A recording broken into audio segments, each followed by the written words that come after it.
não parar, não precipitar e não retroceder. Então dizer para esse cara, sabe quando nós vamos parar? Nunca. Nunca na sua porca vida. Né?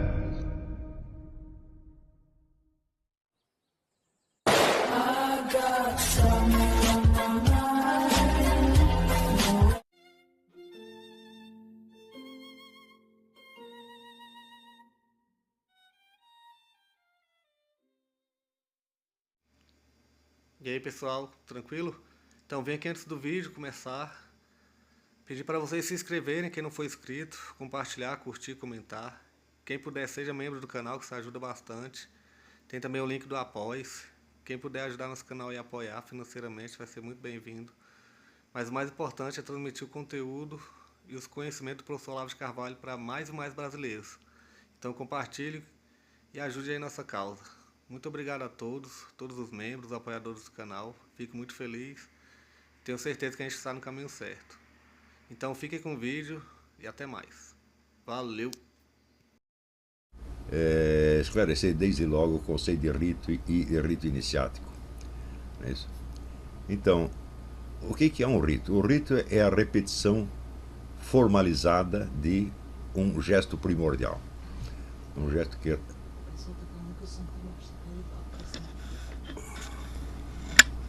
Então, o que é um rito? Um rito é uma repetição formalizada de um gesto primordial. É certo? A criação do mundo, uma revelação específica, um momento qualquer da história divina do mundo. Existem, evidentemente, vários tipos de ritos. Tá certo? O mais comum são os chamados ritos mágicos. Ritos mágicos são aqueles nos quais, através de um jogo com as formas dos entes e, portanto, com as suas afinidades, ao menos aparentes, o sujeito controla certas forças sutis da natureza. Tá certo? Talvez o exemplo mais claro disso aí possa ser dado como funciona essa coisa de forças sutis da natureza. O exemplo mais claro, mais banal e hoje muito conhecido é o da acupuntura chinesa. Então, na medicina tradicional chinesa se dizia que havia no corpo humano certos trajetos por onde circulava a energia, certas vias por onde a energia circulava. E que você tocando um desses pontos, você afetava não só aquele ponto, mas todos aqueles que estivessem conectados ao mesmo trajeto. Então o sujeito poderia, por exemplo, dar uma agulhada no dedão do seu pé para afetar o seu fígado. E assim por diante. Quando isso chegou ao conhecimento do Ocidente, sobretudo a partir da visita do Richard Nixon à China, foi o Nixon que restabeleceu as relações comerciais e diplomáticas com a China, a coisa se disseminou e a eficácia da medicina tradicional chinesa despertou, evidentemente, o interesse de explicá-la. Então, a primeira hipótese que surgiu foi que a energia deveria estar circulando pela rede nervosa, partindo do princípio de que não pode haver uma circulação de energia sem um canal material por onde ela circule. Tá certo? Que é, vamos dizer, um preceito materialista moderno, totalmente estranho às civilizações antigas tradicionais, mas que no mundo moderno era quase um dogma. Então eles fizeram um teste de injetar um radioisótopo em determinados pontos da acupuntura para ver para onde ele circulava. E, para grande espanto geral, ele não circulava pela rede nervosa, mas circulava por esses canais imateriais, chamados de meridianos. Então, este é um exemplo, vamos dizer, de força sutil da natureza. Ninguém sabe qual é, vamos dizer, o substrato, por que existem esses meridianos, né? E como é possível a energia circular de maneira sistemática e identificável, né, por canais inexistentes, tá certo? Então, esses canais, então, eles não são como tubos por onde circula a energia. É a própria energia que delineia o seu trajeto. Então, isso quer dizer que, além da sua estrutura anatômica e da rede de processos fisiológicos conhecidos, existe uma terceira rede, puramente energética, por onde esta energia circula. Então, o controle desse tipo de energia sutis da natureza é o que se chama magia. Quer dizer, você não está ali, você não está invocando um Deus, você não está pedindo nada, você está no comando da situação. Tão logo você identificou aqueles processos energéticos, você pode, em princípio, manipulá-los.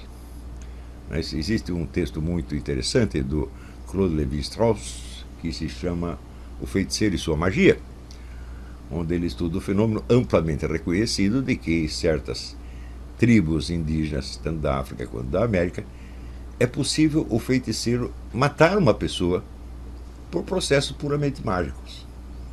Tá certo? Então, essas mortes foram observadas e o Lévi-Strauss fica ali embasbacado, falando, como é possível? Quer dizer, nós sabemos que a coisa funciona, mas o feiticeiro não tocou no sujeito, não deu um tiro nele, não deu uma martelada na cabeça, né?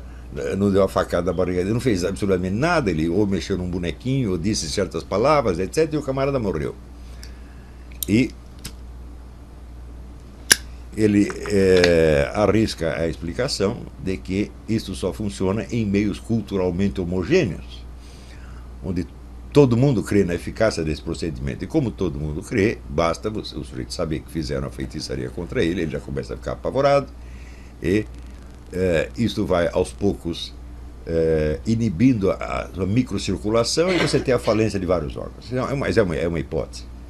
Agora, a hipótese não vem do fato. O fato reconhecido é que a morte por feitiçaria funciona. Tá certo? Se a explicação é verdadeira ou se existe outra, não sei. Mas, em todo caso, esse também é um exemplo de manipulação de forças sutis da natureza.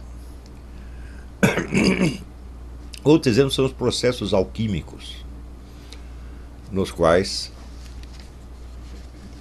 você, manipulando certos elementos através dos elos de simpatia, analogia, contiguidade, etc., etc., você produz efeitos de longuíssimo alcance. Existe um livro muito interessante chamado L'Or du Millième Matin, O Ouro da Milésima Manhã, escrito por um sujeito chamado Armand Barbeau, que decidiu refazer o caminho inteiro de um procedimento alquímico, em princípio voltado à produção do ouro a partir de metais mais grosseiros, como o chumbo. Ele não chegou à produção do ouro, mas chegou a uma certa etapa muito avançada do processo, que se chama ouro potável, que é um líquido dourado, obtido sem nenhum elemento dourado, misturando apenas plantas, outras determinadas pedras, mas tudo tem que ser feito em determinados momentos, conforme a configuração astrológica, etc., etc., e também com a ajuda de algum sensitivo que identifique em certos lugares a presença de certas energias, etc., etc., e se verificou que o tal do ouro potável curava praticamente todas as doenças existentes. Infelizmente, a quantidade de ouro potável que ele fez era ridícula, se você pensar bem, foi uns 2 litros, não mais do que isso. E bastava uma gota daquilo para você curar, sei lá, lepra, tuberculose, esclerose em placas, o raio que eu parto, né? Então, esse livro é um testemunho de que as tais forças sutis da natureza, elas existem, embora sejam muito mal conhecidas. Outro exemplo dessas forças sutis é a chamada fotografia Kirlian. Kirlian é um cientista russo que descobriu um modo de fotografar a energia em torno do seu corpo, chamada aura, e observar então modificações da tal aura conforme o seu estado de espírito, conforme o seu estado de saúde, etc., etc. Então, existem pessoas que afirmam enxergar claramente a aura, né? Mas aqueles que não enxergam podem experimentar a fotografia Kirlian, tá certo? Que realmente mostra a presença de um campo energético absolutamente invisível, tá certo? Que é muito alterado conforme o estado interior da pessoa, estado psicológico, fisiológico, etc., etc. Então, tudo isso foi abundantemente estudado. Outro exemplo ainda são as famosas caixas de Reich. Eu tive a oportunidade de estar dentro de uma delas. Reich dizia que o universo inteiro é perpassado por uma energia que ele chamava de orgônio, tá certo? Da qual uma das manifestações é a energia sexual humana, mas esta é só uma, tá certo? E o Reich achava que realmente o orgônio era a energia fundamental do universo. E ele até descrevia, por exemplo, o advento e morte de Jesus Cristo como uma imensa explosão de orgônio. Então, claro que essa explicação é exagerada, mas que algo ao qual ele dava o nome de orgônio existe, e eu sei porque eu estive lá. Assim, você está dentro da caixa terrestre, você sente de fato alterações inexplicáveis, porque você não está tocando em nada, é apenas uma parede composta de várias camadas de diferentes metais, se não me lembro mais quais metais são, que, segundo ele, acumulariam orgônio e que, segundo ele, poderia ser usado para a cura de várias doenças, até o câncer. Tá?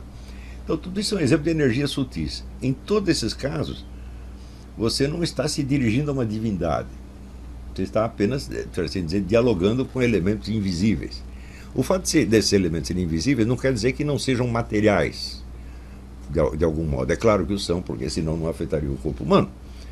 Então, mas é uma matéria sutil. São Tomás de Aquino tem um tratado sobre as forças sutis da natureza, e a existência dessas forças foi universalmente reconhecida. Tá certo? Às vezes essas forças são personificadas. Por exemplo, no mundo islâmico, elas são chamadas de djinns, de onde sai a nossa palavra gênio. Né? Então, os djinns são elementos invisíveis da natureza, mas são perfeitamente materiais de algum modo. Tá certo? E daí o conceito islâmico do demônio é muito diferente do conceito cristão. O demônio para eles não passa de um djinn, ele é o rei dos djinns. Né? Então existem djinns benignos e malignos. Os djinns benignos eles aderem ao Islã e rezam junto com as pessoas. Né? E por isso mesmo as recitações do Corão têm a fama de provocar algumas mudanças no ambiente, inclusive sobre os animais. Isto eu fui testemunha, né, de ver gatos, na hora que o sujeito está fazendo a prece, os gatos vêm e ficam todos atrás do sujeito, como se estivessem acompanhando a prece também. Isso eu vi com esses 2 olhos. Então, tudo isso são forças sutis da natureza. Qualquer manipulação desses elementos é chamada magia. Tá certo? Então, a magia não tem, evidentemente, alcance religioso nenhum. Tá certo? O alcance religioso começa na hora em que você começa a se dirigir a personagens de uma escala já propriamente espiritual. Quer dizer, não são forças materiais, de maneira alguma. Mas são elementos que controlam o mundo material. Anjos, por exemplo. Né? Então, dentro dos ritos que nós chamaríamos mais propriamente religiosos, existem vários tipos também. Quer dizer, um deles são os ritos propiciatórios. Quer dizer que você vai iniciar um empreendimento qualquer, então você pede a proteção dos anjos, de Deus, etc, etc.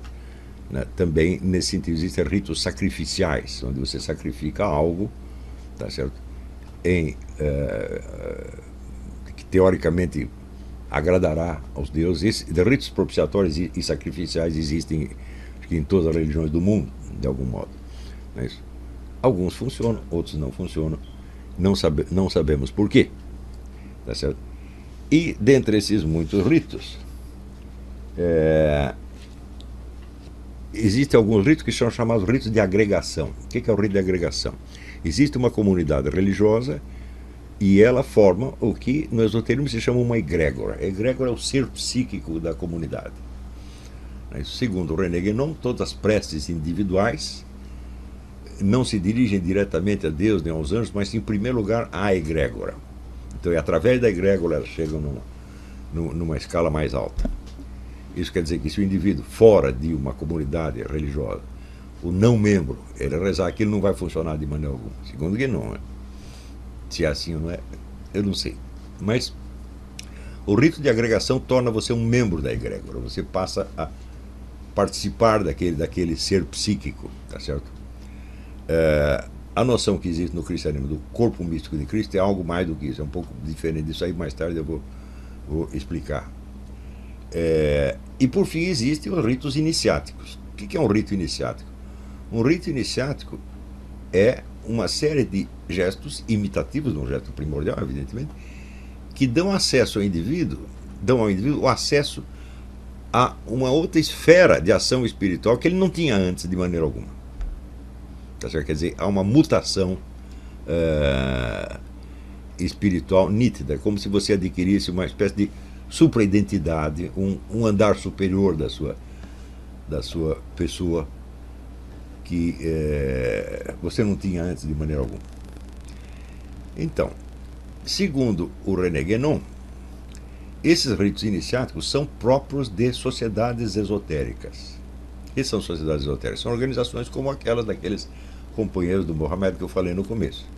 Quer dizer, eles formam por si, vamos dizer, uma sociedade, uma escola iniciática que vai então transmitindo os seus ritos que vão sendo repassados de geração em geração através de por assim, um herdeiro dessa tradição, que é chamado um sheikh. Sheikh em árabe quer dizer apenas velho, mas é um termo honorífico que é usado para qualquer pessoa que tenha um certo destaque na vida religiosa, especialmente para os chefes dessas organizações esotéricas, que se chamam tarikas, né? Plural, turuk, mas em português o pessoal fala as taricas, então também vou usar as taricas em vez de turuk, que é meio esquisito.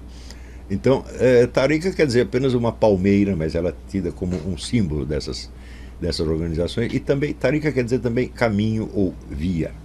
Portanto, você tem essas vias iniciáticas que são consagradas pelo tempo e que se propagam, persistem no tempo através de determinados ritos específicos, ritos iniciáticos dentro dos ritos iniciáticos, que transformam um dos membros da tarika no seu sheikh, no seu chefe, portanto o único autorizado a repassar as iniciações para as gerações seguintes. Então, isto quer dizer que toda tarika tem a sua árvore genealógica. Árvore genealógica no sentido inclusive físico, né? Um papel que eles grudam atrás da porta da tarika, dizendo, olha, o sheik tal foi iniciado pelo sheik tal, que foi iniciado pelo sheik tal, remontando até os primeiros companheiros do profeta islâmico, né? Esses documentos podem ser verdadeiros ou falsos, jamais saberemos, não tem nenhum meio de você saber, mesmo porque o ensinamento dessas tarikas é passado a maior parte oralmente. Claro que existe uma parte ínfima escrita, mas que, vamos dizer, até o século XX circulava apenas dentro dessas tarikas. Não por coincidência, desses escritos internos das tarikas, os primeiros que foram publicados não foram publicados nas línguas do mundo islâmico, especificamente o árabe e o persa, iraniano, mas foram publicados em francês, graças a um sujeito que era embaixador da França no Irã, o embaixador ou funcionário da embaixada, não sei, Henri Corbin, que começou a traduzir esses textos e mostrando então o imenso movimento filosófico que existia dentro do Irã. Para a grande surpresa dos leitores, você acabava descobrindo que só o Irã sozinho tinha mais filósofos, e alguns deles mais interessantes do que todos os filósofos europeus. É um negócio imenso, porém tudo girava em torno da interpretação do Corão. Então, o Corão continuava sendo, vamos dizer, o ponto de partida não só de toda a atividade religiosa, mas de toda a especulação filosófica no Irã. E essa especulação filosófica também não era só filosófica, era de ordem iniciática.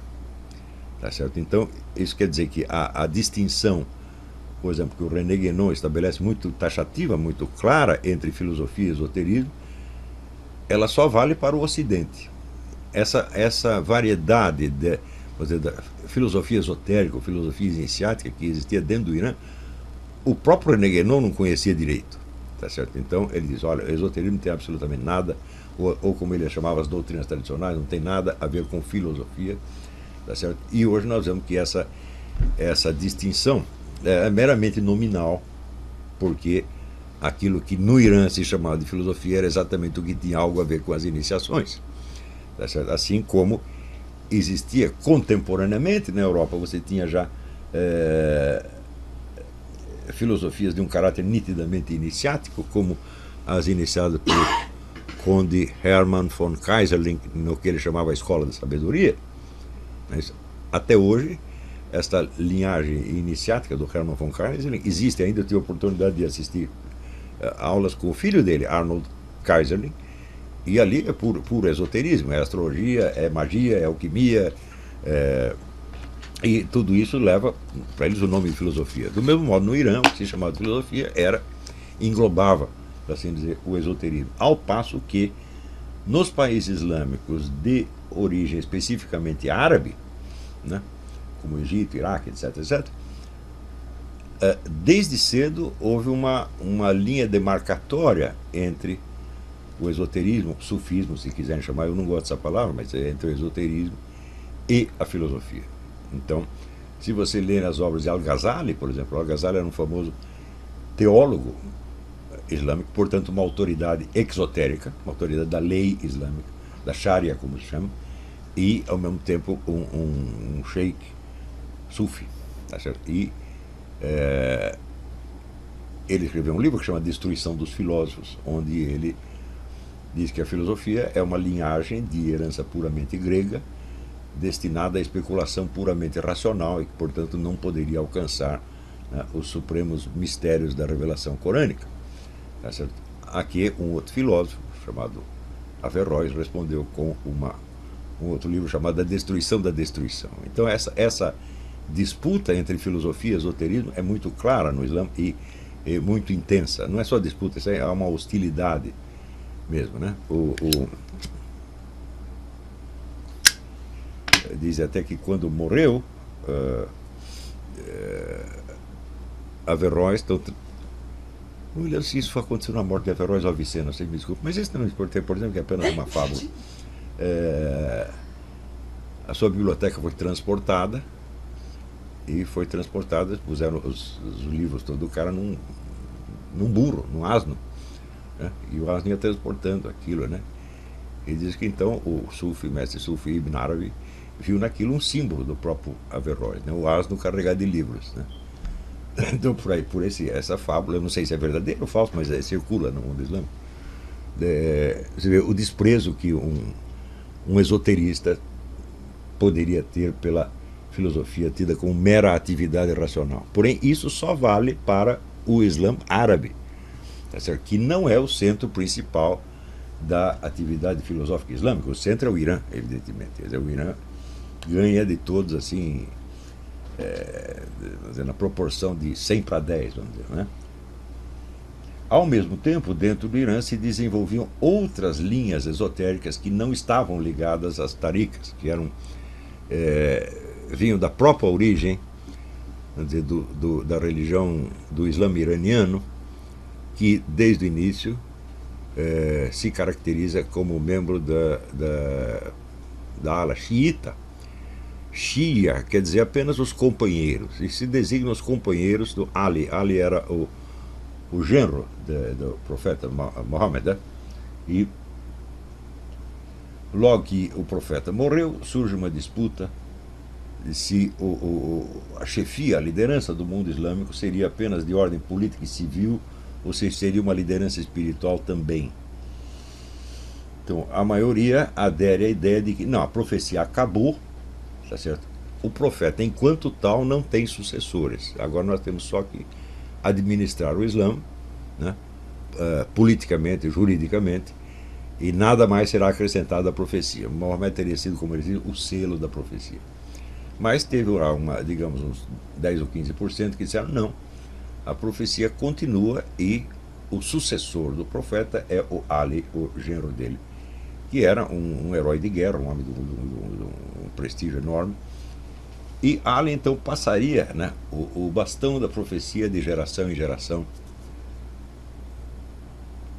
numa sucessão de imãs. Imã é uma palavra que designa genericamente o sujeito que dirige a prece numa mesquita. Se você entra numa mesquita, você vai ver 500 homens rezando e na frente deles tem um que está puxando a prece, e esse é o imã. Mas, no contexto especificamente iraniano, imã é usado, a mesma palavra é usada para designar o líder espiritual, quer dizer, o sucessor da missão profética, que continua recebendo revelações depois de Mohammed. Então, existe uma linhagem de imãs, até que chega ao 12º imã, o qual desaparece misteriosamente, e até hoje estão esperando a sua volta, tá certo? Mas é uma coisa como o Dom Sebastião em Portugal. O homem sumiu e fico esperando ele voltar, porque daí que vai trazer uma mensagem espetacular. E nessa mensagem espetacular, quando ele voltar, então o Islã dominará o mundo. Então isso tudo existe no mundo iraniano, no mundo xiita. Né? O mundo xiita tem pequenas diferenças em relação ao Islã majoritário, tá certo? Que segue a Sharia. A Sharia é o conjunto, vamos dizer, dos mandamentos deixados em parte no Corão e em parte no que chama Hadith. Hadith são ditos e feitos de Mohammed. Talvez não exista personagem na história cuja vida tenha sido documentada nos seus mais mínimos detalhes do que Mohammed. A coleção inteira dos Hadiths são aproximadamente 40 mil. Quer dizer, coisas que ouviram ele dizer ou que viram ele fazer e que então se tornam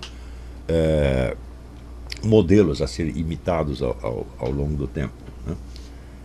Isto abrange todos os aspectos da vida, de modo que se calcula que, assim como a revelação do Corão pelo arcanjo Gabriel a Mohammed levou 28 anos para ser completada, então acredita-se que o aprendizado do Islã também deve levar 28 anos até você aprender os últimos mandamentos que estão consagrados no Corão e no Hadith. Quer dizer, no Corão você tem o resumo dos chamados 5 pilares, são 5 obrigações regulamentares, né? A prece diária, o jejum no Ramadã, a peregrinação à Meca, o zakat, que é a esmola obrigatória no fim do Ramadã, etc. Então são 5 pilares. Se o sujeito cumpre esses 5 pilares, ele está dentro do Islã.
Chegamos a mais um final de uma aula, de um vídeo. Espero que tenham gostado. Quem não se inscreveu ainda, se inscreva, compartilhe, comente. Ajude nosso canal, apoie, seja membro. E ajude o nosso canal a chegar a cada dia a mais brasileiros que precisam muito do conhecimento do professor Olavo de Carvalho. Então é isso aí, fique com Deus, até o próximo. Valeu! Então é isso aí, pessoal.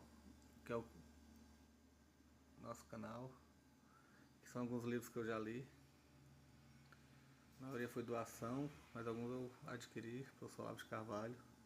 Alguns livros se perderam aí que eu emprestei. Professor Alexandre Costa. A Bíblia Sagrada. 10 lições sobre Karl Marx. Indico a não ler esse livro, que é muito ruim mesmo. uns pensadores aqui que realmente, como o professor Olavo de Carvalho disse, não são pensadores. Valeu, tamo junto aí. Apoie nosso canal, seja membro.